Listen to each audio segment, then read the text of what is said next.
오늘 최지현 대표님과 함께 저희가 알아볼 회사가 바로 도로교통공단인데요. 상반기에 이렇게 채용을 진행하는 게 굉장히 이례적이라면서요?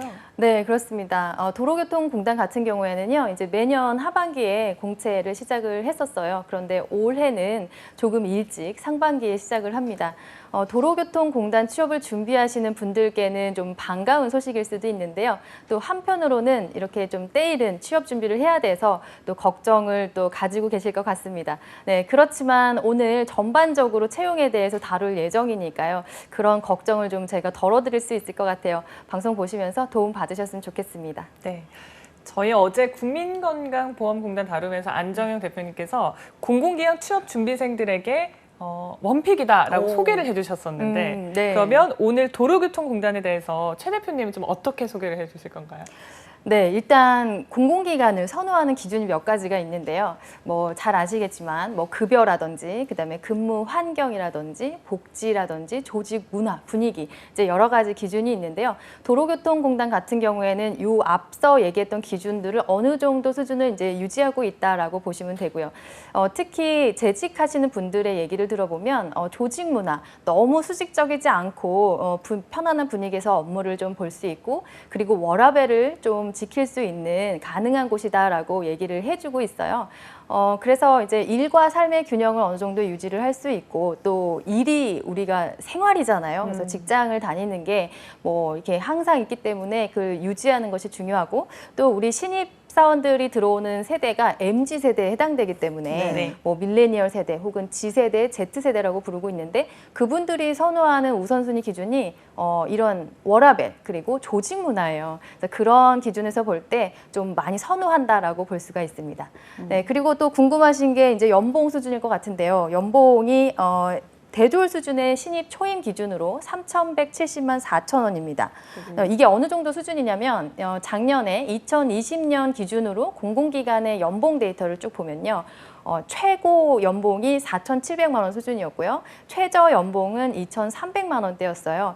2천만 원 초반대가 많지는 않지만 그래도 이렇게 범위를 보면은 이제 중간 수준이라고 참고하시면 좋겠습니다. 네, 전체적으로 밸런스가 좋네요. 연봉도 그렇고 사내 분위기도 그렇고 또 워라밸까지 갖춘 도로교통공단입니다. 일단 본격적으로 어떤 기관인지 한번 저희가 알아볼까요? 네. 도로교통공단은 이제 교통사고로부터 안전하게 국민의 소중한 생명과 재산을 보호한다라는 목적을 가지고요. 1954년 2월 12일에 이름이 대한교통안전협회 중앙연합회라는 이름으로 설립이 되었습니다. 도로교통법 제120조에 근거를 해서 존립하는 준정부 기관이고요. 주무기관은 경찰청입니다. 이 취업을 준비하시는 분들은 이제 도로교통안전공단을 친숙하게 도교공이라고 불러서 줄여서 부르기도 하고요. 코로드라고 부르기도 합니다. 강원도 원주에 본부가 있고요. 13개의 지역별로 지부가 있습니다. 혹시 우리 두 분은 도로교통공단이 어떤 사업을 운영하는지 알고 계시나요? 도로교통과 관련된 거니까 가끔 경찰들이 이렇게 신호등, 신호 이런 거 조절하잖아요. 네네. 그런 것과 또 관련이 있을까요? 그렇죠. 모르겠네요. 네, 신호 체계를 네네. 관리하는 게 이제 포함이 됩니다. 네. 저는 이제 방송을 하다가 그 고속도로 상황 연결을 해서 지금 얼마나 막히는지 어떤 구간은 네. 어떤 구간은 좀 원활하다 이런 방송을 또 연결해서 보기도 하고 네네. 또 운전하다 보면 고속도로에서 그 도로교통공단 붙어져 있는 그 표시가 된 차량을 또 한 번씩 볼 때가 있거든요. 그렇군요. 네네. 네. 그 정도밖에 모릅니다, 사실. 네, 많이 알고 계시고요. 네, 고속도로는 아니지만 일반 도로의 교통 상황을 전해주는 거, 네, 맞습니다. 그리고 운전면허와 관련돼서 말씀해주신 것도 맞고요. 네, 이런 사업을 포함해서 이제 다양한 사업을 하고 있는데요. 제가 편의상 코로드라고 줄여서 말씀을 드리겠습니다. 코로드는 크게 6가지의 사업을 운영하고 있는데요. 하나씩 제가 소개를 해볼게요. 가장 첫 번째는 이제 교통안전 사업과 관련된 일인데요. 교통안전을 위한 시설이나 단속 장비를 좀 검사하고 말씀해 주신 것처럼 신호 체계를 관리하는 이제 일을 하고요. 또 교통 환경을 개선하기 위한 일이나 또 교통 관련 DB를 관리하는 일을 하고 있습니다. 네, 네, 두 번째는 이제 교통 교육 사업입니다. 이 교통 교육을 누구에게 하냐면 이제 우선은 이제 교통 법규를 위반을 했거나 교통 사고를 야기한 대상자에게 교통 교육을 받게 하고요. 또 교통안전 전문가 혹은 교사들에게 또 지도할 수 있는 그런 교통 교육을 하고요. 또 우리 어린이나 청소년 대상으로 교통 교육을 하고 있습니다. 세 번째는 이제 교통방송 관련 사업인데요. TVN 한국교통방송을 운영을 하고 있습니다. 그래서 실시간으로 지역 실적에 맞는 정보를 제공을 하고요. 재난, 재해와 같은 그런 정보도 제공을 하는 그런 일을 하고 있습니다. 네 번째는 이제 운전면허 사업인데요. 운전면허 시험장 많이 이제 취득을 하시면서 가보실 기회가 있으실 겁니다. 운전면허 시험장을 관리하고 또 시험을 공정하게 운영을 하고요. 또 이 면허증, 신규 발급, 갱신 재발급, 국제 면허증과 같은 그런 발급 업무를 하고 있습니다. 네, 다섯 번째 연구 개발 사업인데요. 일단 미래 교통 체계에 대한 그걸 대비하기 위해서 교통안전 정책을 수립하는 업무, 그리고 신기술을 연구 개발하는 이제 그런 업무들을 하고 있고요. 마지막 사회공헌 사업 같은 경우에는 사회적 약자를 위한 면허 취득을 하기 위해서 지원하는 일들 하고 있고, 또 교통사고 피해자 가족을 지원을 하거나 봉사활동을 하거나, 그리고 교통안전시설을 무료로 점검하는 그런 일들을 수행하고 있습니다. 네. 우리의 이제 안전한 교통 안전과 관련해서 다양한 사업을 하고 있는데요. 근데 저는 조금 헷갈리는 게 그 한국도로공사도 있고 여러 가지 비슷한 이름을 가진 공공기관들이 꽤 있잖아요. 그래서 조금 비교를 해주신다면요? 네, 맞습니다. 지금 말씀해주신 것처럼요. 이제 교통이나 도로 관련해서 기관을 취업 준비하시는 분들이 좀 많이 헷갈려 하시고요. 일반 이제 국민들도 조금 헷갈려 하시는 분들이 있습니다. 그래서 이 부분 조금 명확하게 구분을 지어드리면 될 것 같은데요. 좀 많이 헷갈려 하시는 그런 주요 공통된 사업 분야를 좀 구분해서 말씀을 드릴게요. 우선 이제 코로드 같은 경우에는 주무기관이 경찰청이고요. 그리고 한국교통안전공단 헷갈리시죠? 그리고 한국도로공사 이 두 기관은 지금 국토교통부가 주무기관으로 되어 있습니다. 그래서 이제 도로교통안전공단이랑 한국교통안전공단은 준정부기관으로 속해 있고, 또 한국도로공사는 이제 공기업으로 속해져 있어요. 근데 이제 여기에서 좀 주의하셔야 될 게, 여기에서 이제 공단은 준정부기관이고 공사는 기업이다 이렇게 구분을 하시면 조금 실수가 많을 수가 있어요. 지금은 이제 우연의 일치로 공단이 준정부기관이고 그리고 공사가 공기업으로 분류가 됐지만, 많은 준정부기관 안에 공사들이 포함이 되어 있고요. 그리고 시장형 공기업 안에도 공단이 들어가 있기 때문에 이 구별법으로 익히시는 거는 별로 추천하지 않습니다. 참고로 알아두시고요. 계속해서 이제 주요 사업이 교통안전 사업이에요. 교통안전 사업에서 이제 도로교통공단, 이제 코로드는 일반 도로를 관리를 하고 있다면, 이제 도로공사 같은 경우에는 고속도로를 관리를 합니다.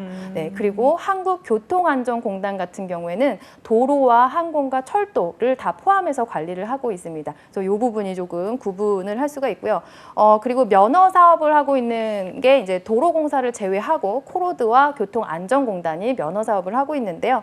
코로드는 이제 우리가 일반인이 취득할 수 있는 자동차 운전면허 1종, 2종과 같은 것들을 이제 취급을 한다면, 한국교통안전공단에서는 버스 운전 자격증이라든지 택시 운전 자격이라든지 화물 운송 종사 자격증이라든지 이런 것들을 이제 관리를 하고 있습니다. 그래서 이 부분이 조금 다르고요.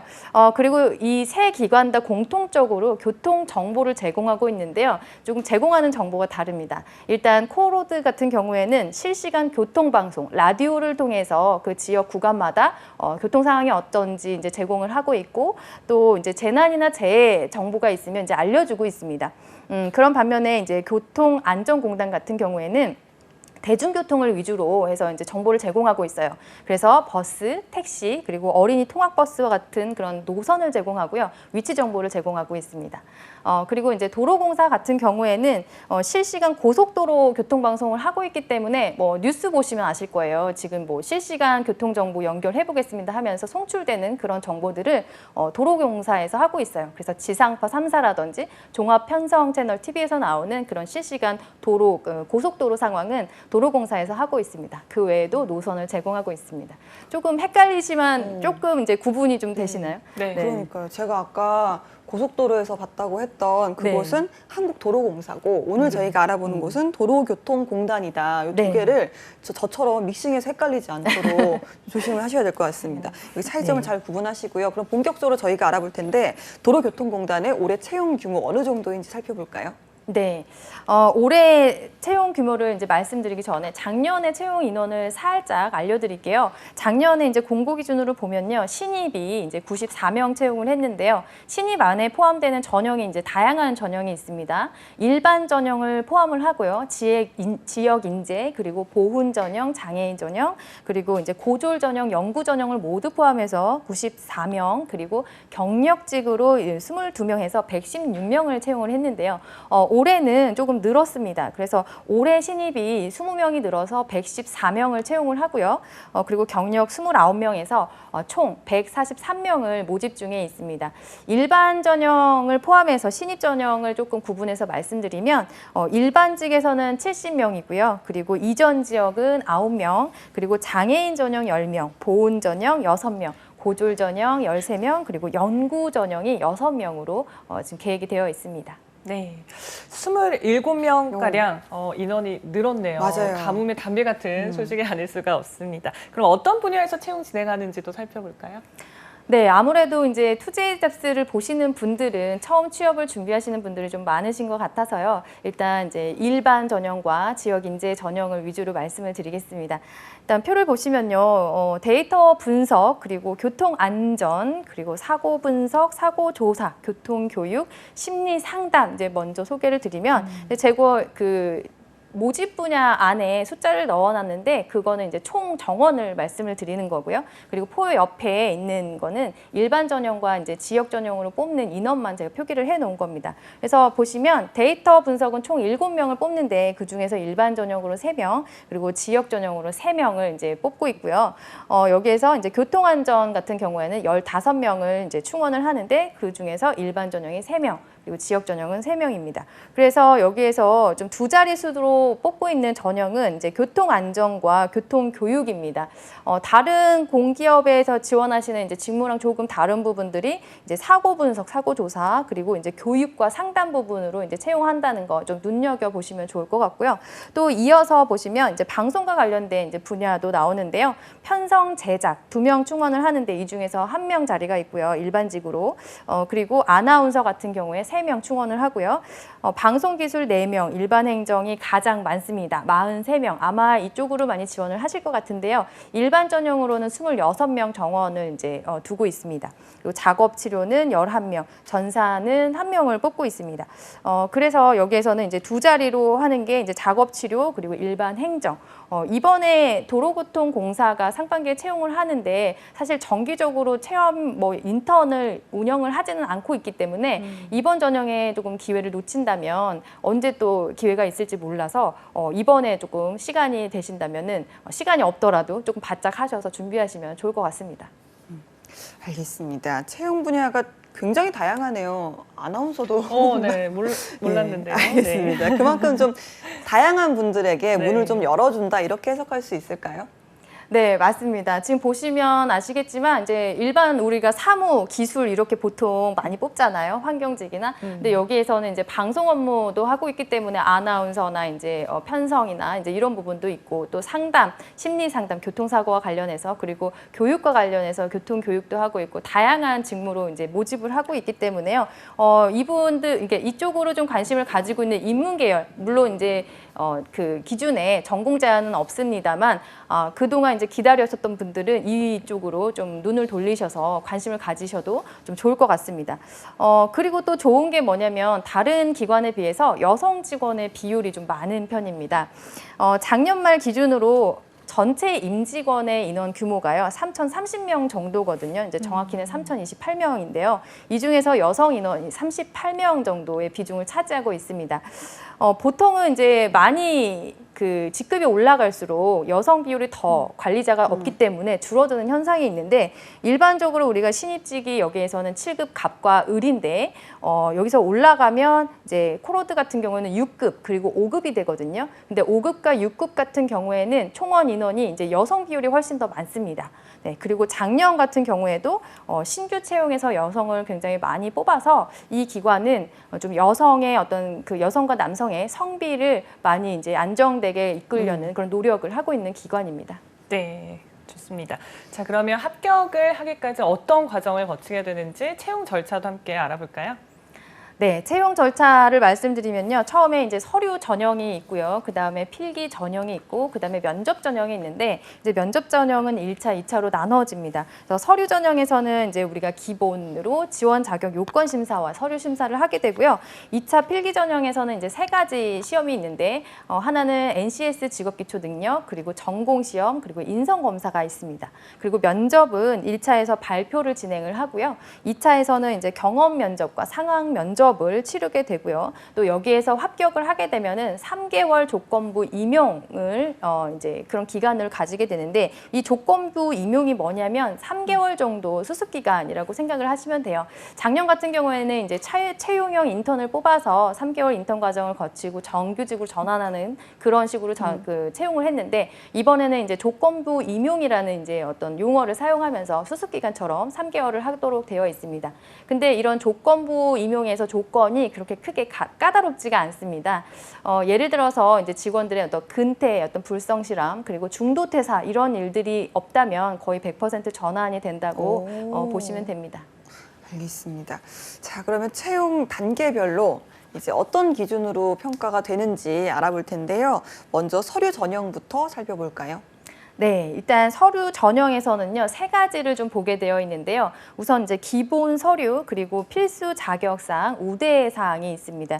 여기에서 이제 기본 서류와 필수 자격사항은 적부 평가로 평가를 하게 돼요. 그래서 기준이 충족이 되면 이제 올라가지만 그렇지 않다면 이제 감점이 아니라 아예 탈락을 하게 되고요. 그리고 우대 사항 같은 경우에도 이제 3가지가 있는데 보시면 이제 먼저 기본 서류부터 천천히 설명을 드릴게요. 기본 서류에는 우리가 기본적으로 입사 서류, 입사 지원서, 그리고 자기소개서, 경험기술서 이렇게 3개가 세트입니다. 그래서 여기에서 이제 그 제대로 적성을 하지 못하시면 이제 적부에서 판가름이 나는 거고요. 그다음에 이제 필수 자격 사항이 있는데 요건 조금 전형별로 다릅니다. 모집 분야별로 이제 학력을 좀 제한을 하는 경우, 예를 들어서 고졸 전형에서는 이제 고졸 학력만 뽑기 때문에 그런 부분, 그다음에 연구 신입 같은 경우에는 석박사급만 뽑기 때문에 이제 그런 학력 제한이 있고 일반 전형에서는 그렇지가 않습니다. 그다음에 이제 필수 자격증 같은 경우 이제 운전 면허증을 이제 요구하고 있는 분야가 있어요. 혹시 두 분 운전 면허증 있으신가요? 당연하죠. 이종 보통. 저는 1종. 1종. 그리고 네. 우리 조 아나운서님. 네. 저는 이종 보통입니다. 네. 아나운서나 이제 상담 심리, 교통 쪽으로 지원이 가능하시고, 네, 조사 분석까지도 이제 지원하실 수가 있습니다. 네. 두 분 떠나시면 안 되는데요. 네. 우선 이제 필수 자격증 운전면허와 같이 이제 이렇게 자격증 제한을 하고 있는 곳이 있어요. 그래서 모집 분야 이제 그 직무별로 좀 살펴보셔야 되고요. 그다음에 이제 넘어가서 우대 자격 사항으로 넘어가면요. 이제 2가지 루트를 통해서 가점을 줍니다. 하나는 대상자, 어떤 대상에 포함이 돼야 되냐면 이제 사회 형평, 그다음에 이제 뭐 다문화, 뭐 북한 그 탈주민, 그다음에 뭐 지역 인재, 보훈, 장애인 전형 해당자는 3점에서 최대 10점까지 가점을 받고요. 그다음에 우대 자격증, 직무 자격증 영어 성적을 점수화해서 이제 평가를 하기 때문에 그 부분을 이제 챙겨야 됩니다. 여기는 조금 자격증 배점이 높은 편이에요. 예를 들면 이제 기능사 수준은 5점이고요. 산업기사는 10점, 기사는 15점, 기능장 20점, 그리고 기술사는 30점이에요. 그래서 배점이 크기 때문에 자격증 꼭 챙기셔야 되고요. 그다음에 이제 영어는 필수 점수를 자격을 제한하지는 않지만 이 영어 점수의 비중이 굉장히 높기 때문에 요걸 또 잘 챙기셔야 됩니다. 그래서 최하 기준으로 보면은 445점 이하가 4점을 받고요. 구간마다 이제 4점씩 점씩 차등 적용을 해서 만점이 40점인데 그게 이제 토익 기준으로 850점이에요. 그래서 이 부분을 좀 잘 챙기셔야 되고요. 서류 전형이 말씀드린 대로 이제 직무 자격증이 60% 그리고 영어 자격증이 영어 점수가 40% 거기에다 우대 점수 플러스해서 평정이 되기 때문에 사실 직무 자격증과 영어 자격증을 필수로 제한을 하지 않았더라도 이게 이제 없으면 너무 경쟁률에서 이제 많이 떨어지기 때문에 이 부분 꼭 잘 챙기셔야 됩니다. 네, 서류 전형 평가 기준 짚어주셨습니다. 일단 기본 서류 같은 경우에는 적부라고 되어 있긴 한데 당구 표시로 불성실 기재자의 경우 감점이 아니라 불합격 처리라고 되어 있어서 이건 네. 좀 주의를 해야 될 것 같아요. 네, 맞습니다.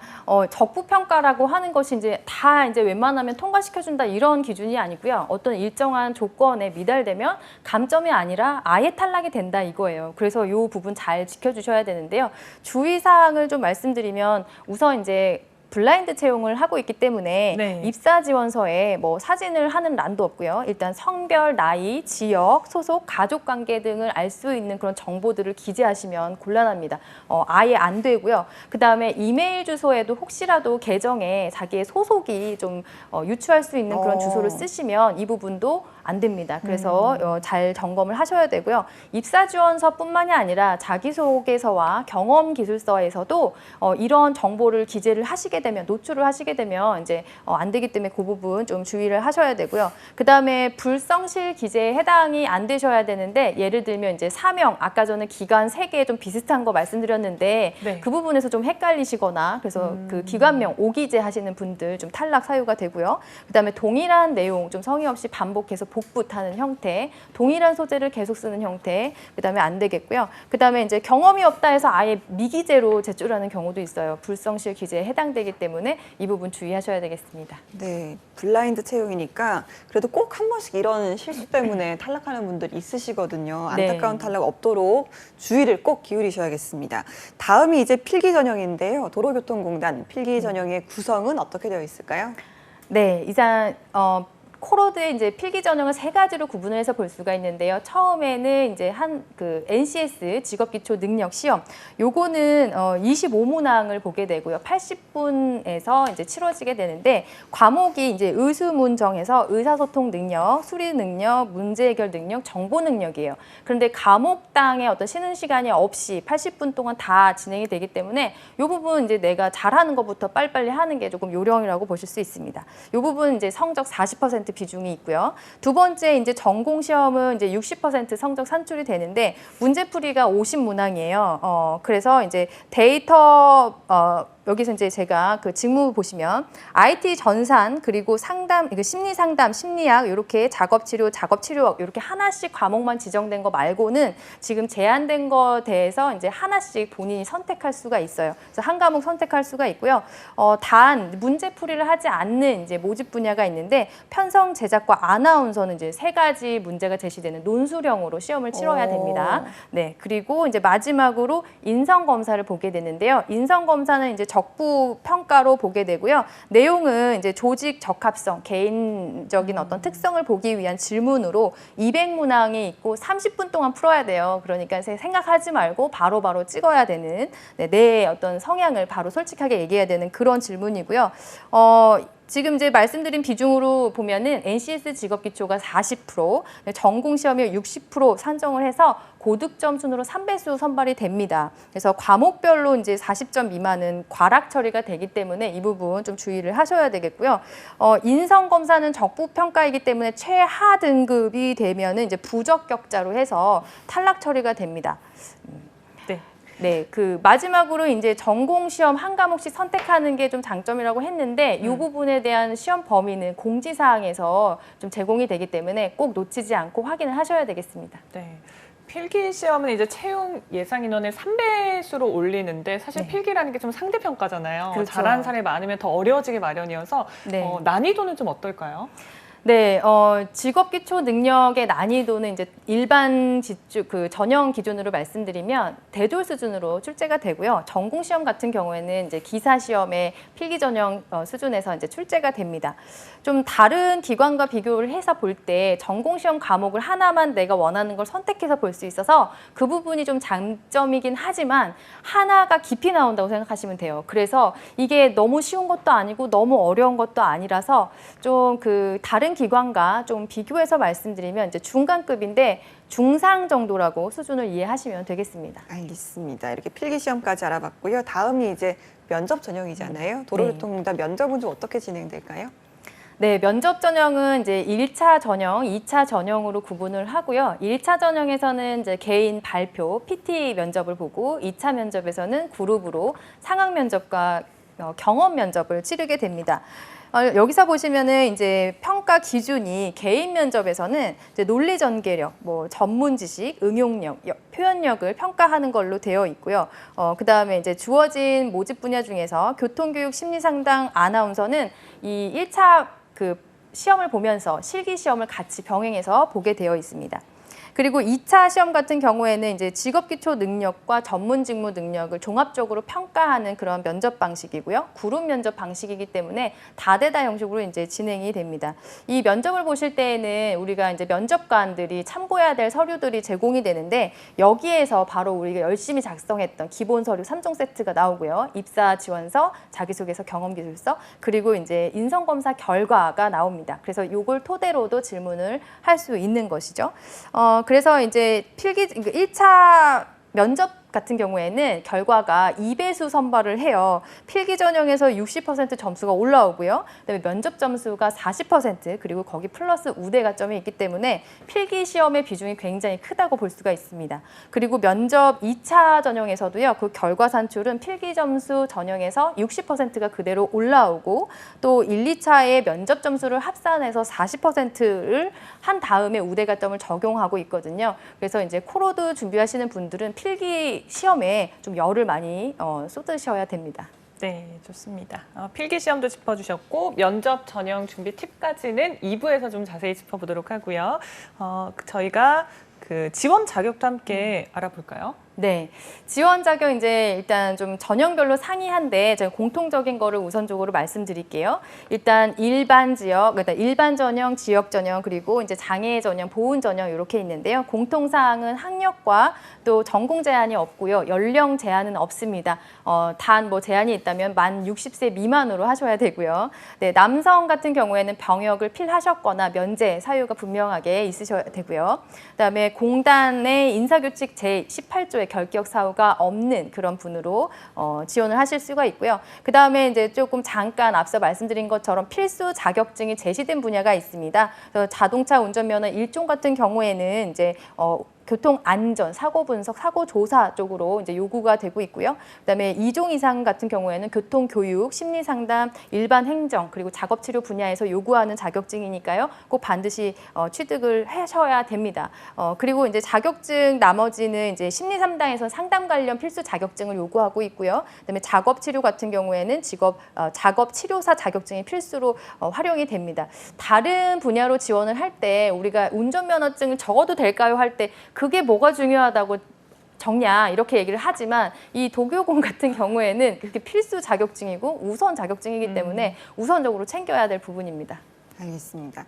지원 자격과 함께 또 공공기관 준비할 때 꼭 체크하는 부분이 바로 우대사항인데요. 어떤 것들이 있을까요?